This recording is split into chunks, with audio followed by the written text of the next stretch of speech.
Здравейте! Аз съм Елена Ярамова и ще ви разкажа за силата на агресията трансформация. Чували ли сте за Майкъл Фелпс? През 2004 година на 18 годишна възраст той печели 8 медала, 6 от които златни на летните Олимпийски игри в Атина. До края на Олимпийските игри през 2016 в Рио де Жанейро той е най-награждаваният олимпиец за всички времена с 28 отличия, от които 23 златни. Вече оттеглил се от плуването, той държи 7 световни рекорда, включително на 200 метра бътърфлай и щафетата 4 по 100 метра свободен стил. Ако разгледаме ранните му години, не бихте предположили, че ще се превърне в олимпийския шампион, който е спечелил най-много медали за всички времена в професионалното плуване. На 9 години той е диагностициран с синдром на дефицит на вниманието и хиперактивност, който се характеризира с силно изразена импулсивност, хиперактивност и неспособност за самоконтрол и липса на възможност за концентрация. Родителите му трябва да изберат дали да позволят на психиатрите да тъпчат детето им с успокоителни хапчета, които са много пристрастяващи и опасни, или да намерят друг начин да укротят силните пориви на агресия и липсата на концентрация. Един от психолозите им препоръчва да го запишат на някакъв вид спорт. Те са шокирани какво общо има спортът с агресията и контрола на вниманието и не взимат на сериозно съветите на психолога, като решават да си тръгнат. Но на вратата той ги спира, защото иска да им обясни как спортът действа на човешката психика. Разказва им, че емоцията гняв е нормална за всички хора. Това е нормалната реакция на мозъка ни да се справим с нещо, което не ни харесва. Но ако разберем, че когато нещо не ни харесва, има и други начини да се справим с него, тогава идва истинската сила от човека. На това най-добре ни учи спортът. Представете си, че когато се състезавате на бягане и някой ви изпревари, вие изпитвате гняв, нали така? Колко от вас ще се ядосат, ако участвате в състезание, напредвате, другият е далече зад вас и изведнъж ви изпревари? Какво правите тогава? Не започвате да го обиждате и не започвате да се биете, нали така? А какво?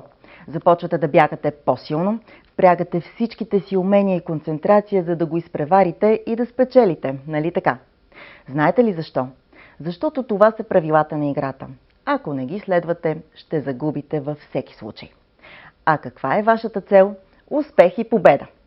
Така не се фокусирате върху гнева, който е част от човешката ни природа, а се фокусирате върху крайната си цел, като спазвате правилата за постигането им. Така е и в реалния живот. Има определени граници, които трябва да се спазват, за да не се отклоните от вашата цел, и то е да не се подавате на гнева, да го контролирате, дори да го използвате като енергия, защото то е точно това – вливане на сила във вените, която сила можете да не употребите за агресия, което е деградивна и разрушителна енергия, а да я впрегнете във вашата мотивация, както при бягането, за да може да ви придвижи към успех. Това се учи много лесно през спорта, който и да е спорт. Самото канализиране на гнева в посока да мотивира и да ни дава стимул, вместо да разрушава вътрешния ни мир и отношенията ни с другите. Някой може ли да ни разкаже спортът на какво ви е научил? Как животът ви се промени след като започнахте да спортувате?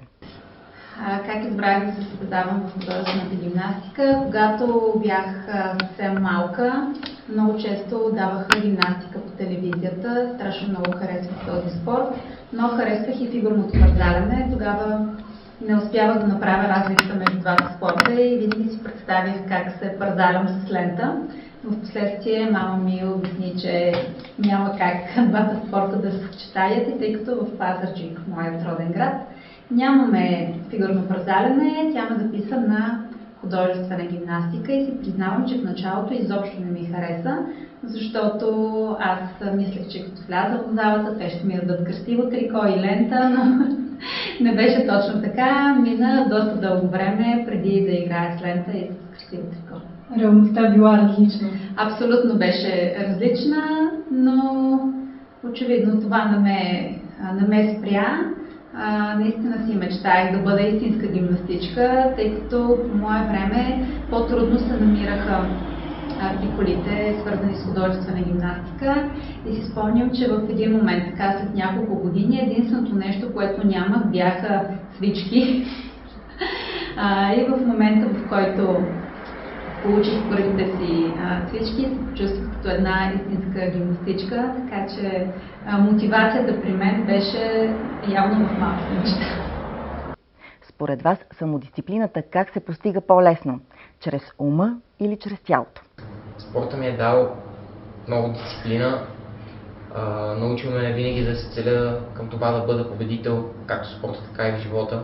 Каквото и да се захвана, искам да съм на върха.